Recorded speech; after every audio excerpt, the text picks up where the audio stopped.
Today I'd like to start with an exercise. No, not like sit-ups or push-ups. I mean a mental exercise. I want you to think of someone who lived before 500 AD who isn't in the Bible. Ready? Go. Time's up. Did you come up with Julius Caesar, Alexander the Great, or Socrates? Well, if you did come up with one of those three, then you're a lot like the three people I talked to in a scientific poll I conducted in preparation for this presentation. Obviously, everybody knows that those three guys existed and did a bunch of important stuff. But have you ever wondered how we actually know that? Well, the short answer is historians have gathered a whole bunch of evidence over the years, written manuscripts, artifacts, artwork, looked at the legacy of things that happened and figured out whether that made sense with the accounts of these guys that we have written down, and said basically there's a preponderance of evidence that states these guys existed and they did the following things. But if what you want is singular primary source original stuff, smoking gun stuff written at the exact time that they were doing things, we don't have much. So real quick, here are our classical sources on Julius Caesar. Number 1, a contemporary named Cicero wrote letters that talked about Caesar. Number 2, a guy named Plutarch wrote some stuff about Caesar in 100 AD, roughly 150 years after he lived. Third, there was a guy named Suetonius who wrote it about the same time, and Caesar came up in what he had to say as well. Fourth, fifth, sixth, a guy named Appian, Dio Cassius, and Nicholas of Damascus all wrote about Caesar, again in that 200 to 300 year range after he lived.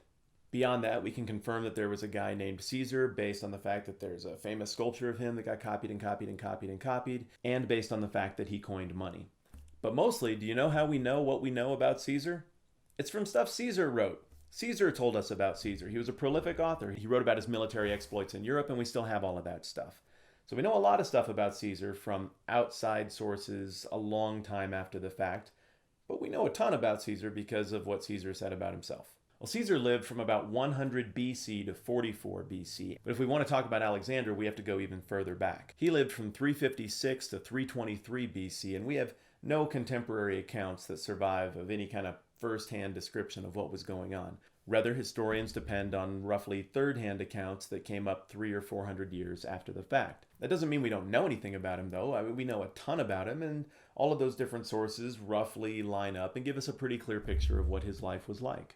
Both of these guys were conquerors, so there's a whole bunch of external political and historical realities that also match up with the written accounts that let us know they probably did this stuff the way it was described.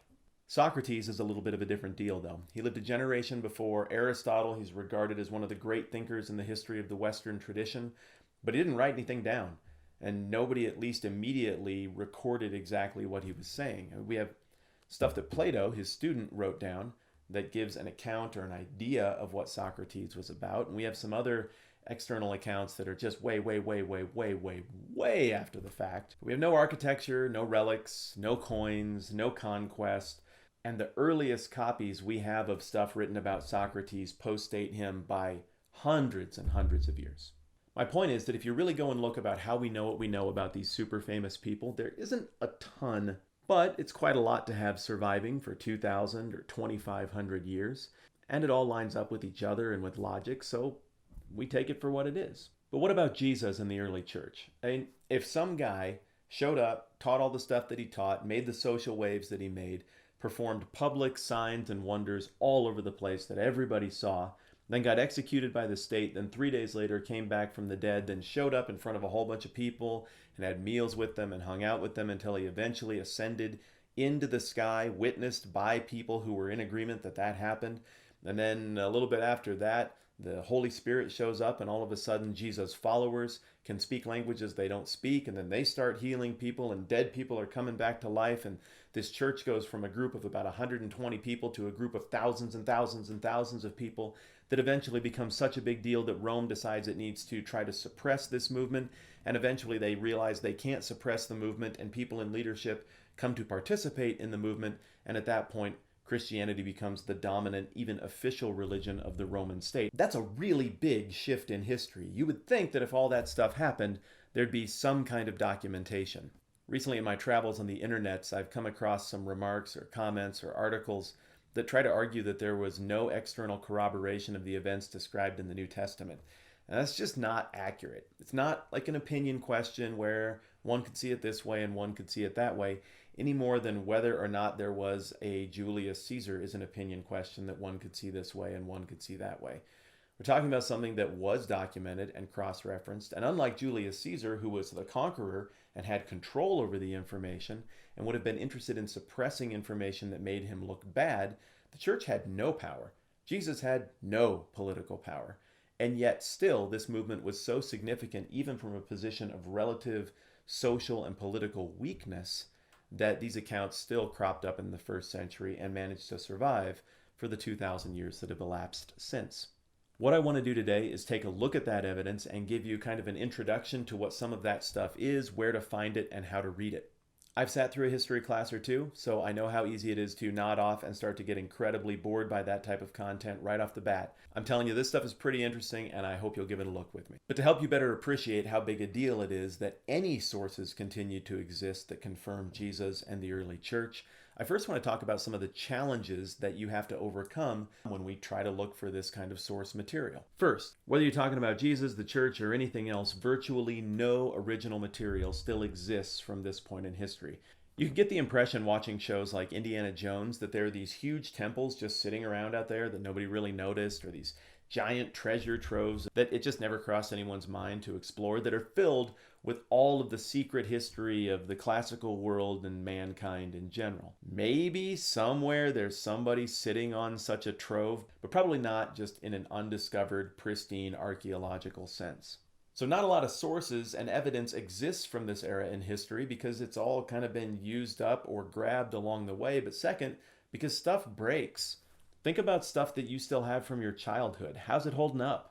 Not great, I bet. Think about some heirlooms that you maybe still have from your grandparents' childhood. I bet that's really dinged up. Now think about the oldest book that you own. Even that is starting to look really ratty and is falling apart, I'll bet. Now imagine that that book were to age another, say, 1900 years. What kind of condition do you think it would be in?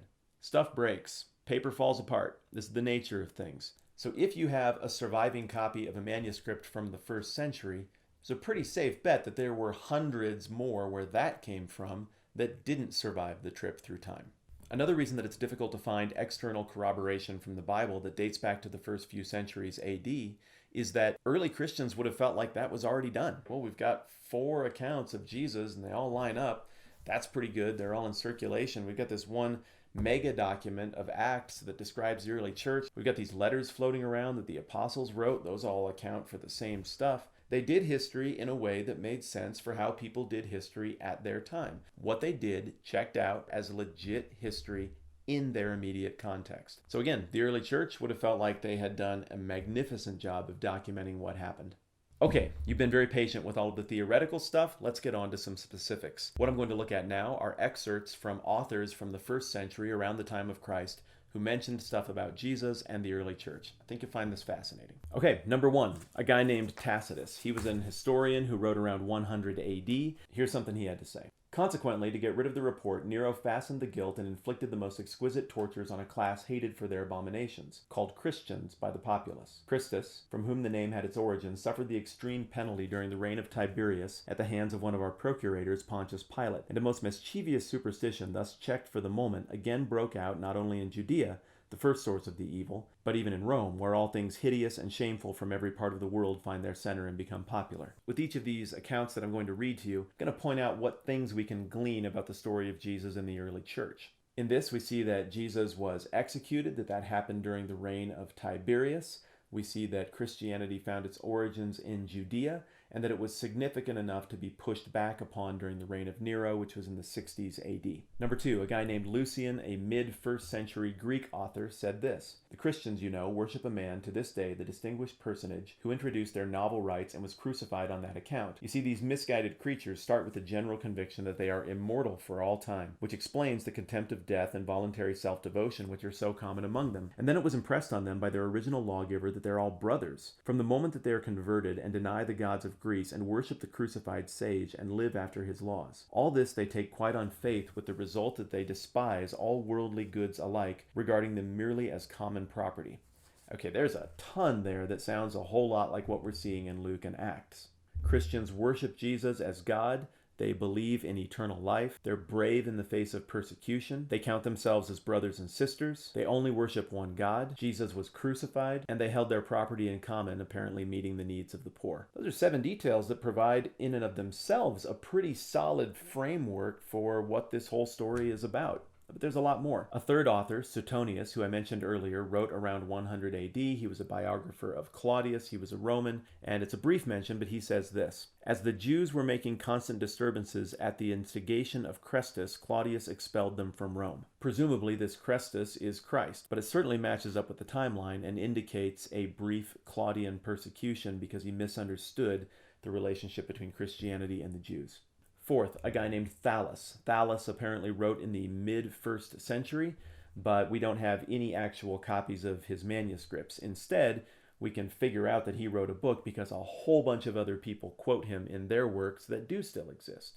Thallus was interested in the natural world and observed a strange phenomenon that he recorded. Here's a quote of Thallus from the 1st century AD. "On the whole world there pressed a most fearful darkness, and the rocks were rent by an earthquake, and many places in Judea and other districts were thrown down. This darkness, Thallus, in the 3rd book of his history, calls, as appears to me without reason, an eclipse of the sun." So later authors recorded this guy having said, there was a weird earthquake and an unpredicted eclipse that shouldn't have happened at the time that it happened. Obviously, all of this stuff lines up with the account of the crucifixion and some of the natural phenomena that occurred at that moment. But wait, there's more. Number 5, a guy named Pliny. Sometimes you'll hear it said Pliny. I don't know, whichever. Say whatever you want. The guy who I'm going to call Pliny was a representative of the emperor who worked in modern-day Turkey. And one of his tasks was to get to the bottom of what the deal was with this Christian religion and to execute a persecution that was to be carried out against them. He wrote back to the Emperor Trajan the following report. "They, the Christians, were in the habit of meeting on a certain fixed day before it was light, when they sang in alternate verses a hymn to Christ as to a God, and bound themselves by a solemn oath not to any wicked deeds, but never to commit any fraud, theft, or adultery, never to falsify their word, nor deny a trust when they should be called upon to deliver it up. After which it was their custom to separate and then reassemble to partake of food, but food of an ordinary and innocent kind." He goes on in another letter. "I asked them directly if they were Christians. Those who persisted I ordered away. Those who denied they were or ever had been Christians worshipped both your image and the images of the gods and cursed Christ. They used to gather on a stated day before dawn and sing to Christ as if he were a god. All the more I believed it necessary to find out what was the truth from 2 servant maids which were called deaconesses by means of torture. Nothing more did I find than a disgusting fanatical superstition. Therefore I stopped the examination and hastened to consult you on account of the number of people endangered. For many of all ages, all classes, and both sexes already are brought into danger." There's a ton going on here, and this is coming from a hostile source, but you got to admit the Christians come off looking pretty dang good in this account. From Pliny's correspondence with Trajan, we can deduce then that Christians met weekly, that they sang songs about God, that they viewed Jesus as God, that they had a code of Christian morality based on the teachings of Christ, that they met each other's needs, that they were evangelistic, and that they were persecuted by Rome. So there's 7 more things that give us a sense of what the church looks like, and if you've been with me on this Acts thing, that sounds just like what we're seeing in Luke's account. A 6th source is the Talmud, a Jewish document probably written around the 3rd century AD. Obviously this would not be a flattering account of the history of Jesus, but it's an account nonetheless. It goes like this. "On the eve of the Passover, Yeshua, Jesus, was hanged. For 40 days before the execution took place, a herald went forth and cried, 'He's going forth to be stoned because he's practiced sorcery and enticed Israel to apostasy. Anyone who can say nothing in his favor, let him come forward and plead on his behalf.' But since nothing was brought forward in his favor, he was hanged on the eve of the Passover." Stuff we can glean from this. Jesus was crucified, he did miracles, people followed him, and his support momentarily waned during his trial and execution. 7th, here's another Jewish source, a guy named Mara bar Serapion, who was writing after the destruction of the temple, so just after 70 AD. This guy's account might be considered favorable toward Christianity, so you can decide for yourself whether this counts as a extra biblical non-Christian source once you've heard it for yourself. What he had to say goes like this. "What advantage did the Athenians gain from putting Socrates to death? Famine and plague came upon them as a judgment for their crime. What advantage did the men of Samos gain from burning Pythagoras? In a moment, their land was covered with sand. What advantage did the Jews gain from executing their wise king? It was after that that their kingdom was abolished. God justly avenged these 3 wise men. The Athenians died of hunger, The Athenians died of hunger. The Samians were overwhelmed by the sea. The Jews, ruined and driven from their land, live in complete dispersion.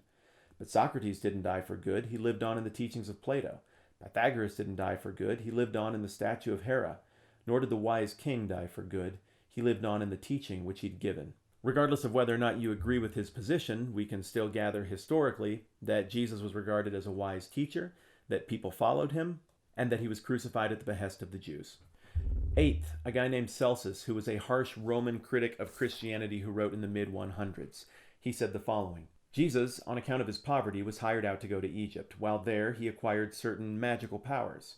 He returned home highly elated at possessing these powers, and on the strength of them, gave himself out to be a god. It was by these means of sorcery that he was able to accomplish the wonders which he performed. Let us believe that these cures, or the resurrection, or the feeding of a multitude with a few loaves, these are nothing more than the tricks of jugglers.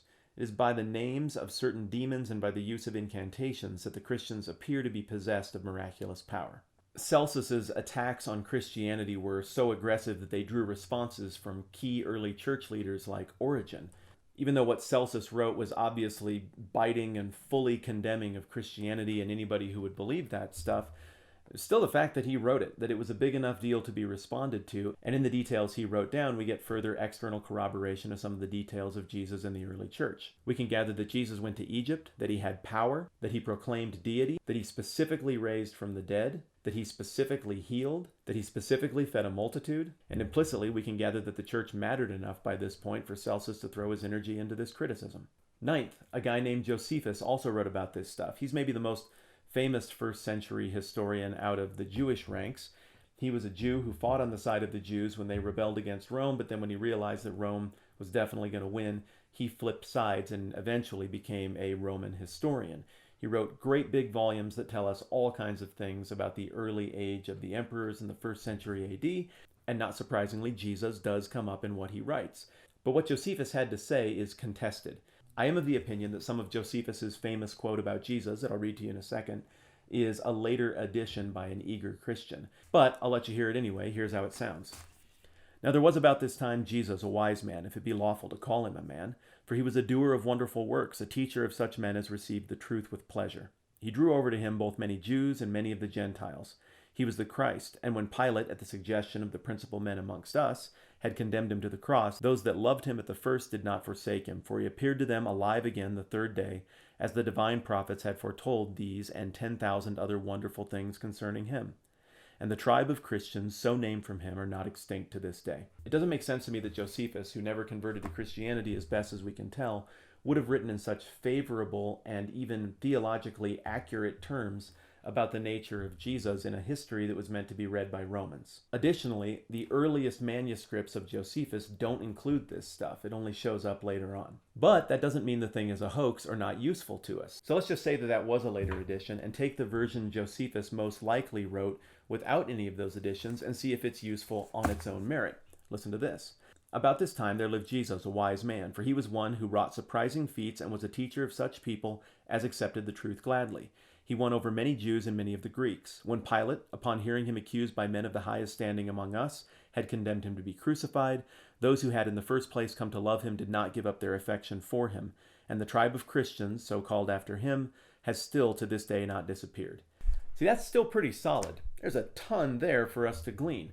Now, Josephus goes on and he also talks about John the Baptist and the trial and I think execution of James, brother of Jesus, later on. But for the sake of time, we'll skip over those. If we agree only to accept the less Christian version of Josephus's account, we still get a whole bunch of things from this that provide external corroboration, including Jesus lived, he was wise, he had followers, he did wonders. That following went beyond the Jews to the Gentiles or the Greeks. Pilate was in charge of his trial. He was crucified. The movement immediately persisted and still existed at the time that Josephus wrote this in the 80s or 90s AD. So for the time being, I've thrown out 9 highly compelling secular sources that fall within the first 100 years of the life of Christ. But in addition to that, there are tons of extra-biblical Christian sources that some people just say, that doesn't count, they were Christians. Well, I think they do count in the same way that Julius Caesar writing about himself counts for giving us insight as to what went on in the story of Julius Caesar. It's not like all these extra-biblical Christian writings were just fabricated. They indicate a pattern of belief that people all over the Mediterranean world, where they weren't calling each other on the phone or connecting on the internet, all these people all had the same take on what happened. And all the things they wrote still had to pass muster under the review of a living memory audience. I'm not going to read excerpts from all of these extra-biblical early Christian sources, but I am going to run down some of the details so that you can look them up for yourself if you would like later on. Clement of Rome wrote letters to the Corinthian church, among other things, and essentially confirms Luke's account in Acts across the board of how the church developed. Ignatius of Antioch died around 100 AD. He wrote from about 70 AD until the end of his life, and in that writing he confirmed a lot of the political details of Jesus' execution, as well as the religious details of his teaching, as well as the practical details of his life and the wonders he performed. He also gave accounts of the early church that line up neatly with the book of Acts. We also get the same kind of accounts from Quadratus, Aristides, and Justin Martyr. There's a ton of rich detail there, and you can look all of that up on your own time if you would like. So here's the thing. If you go back through and think about all the things that we have externally confirmed from each of these sources that I mentioned and listed out, it's like most of the New Testament.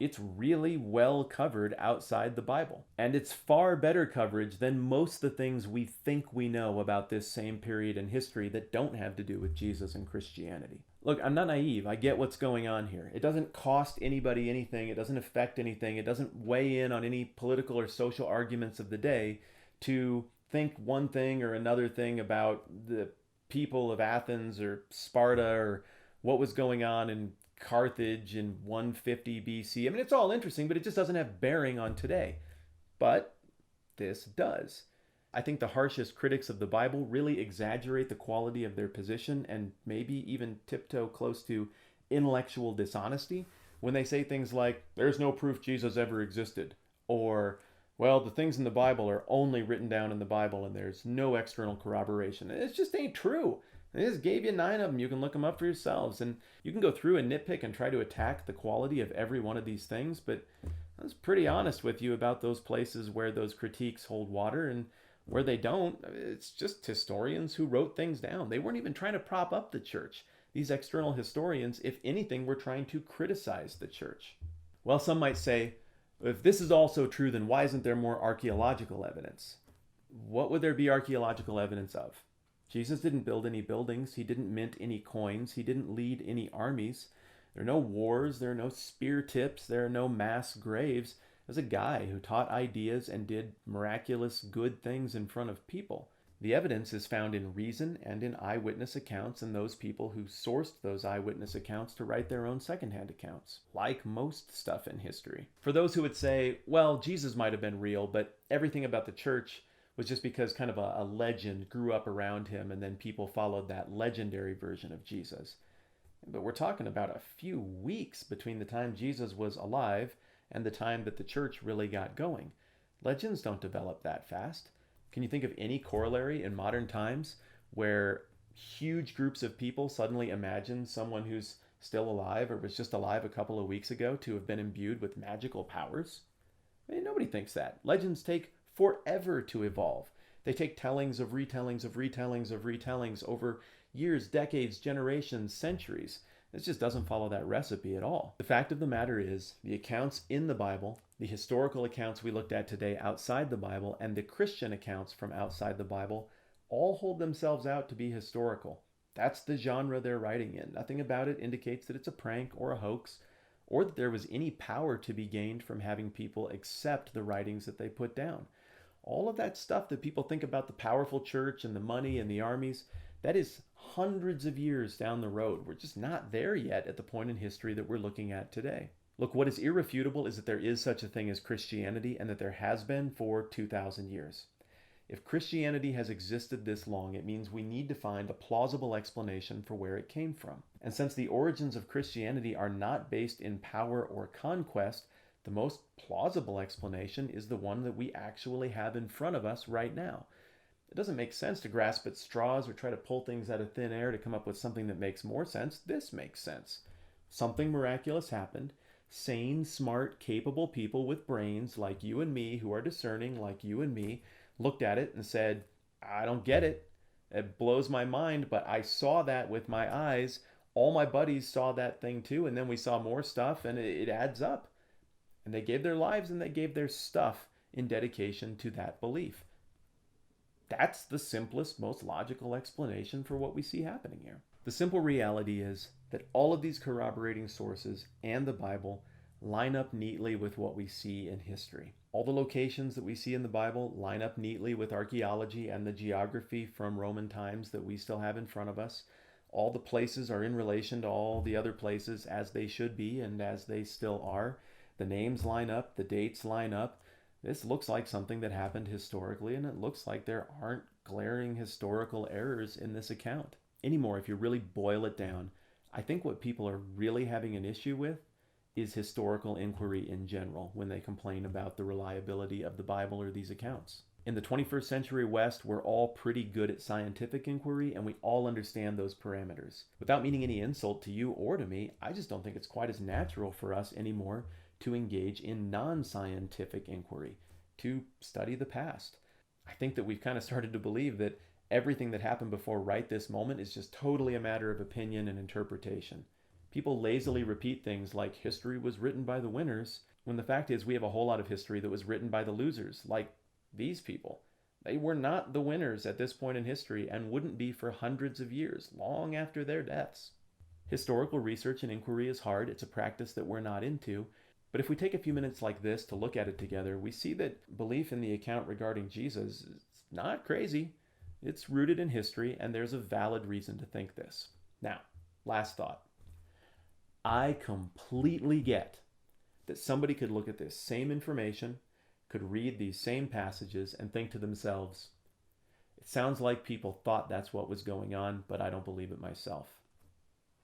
Cool. Agree to disagree.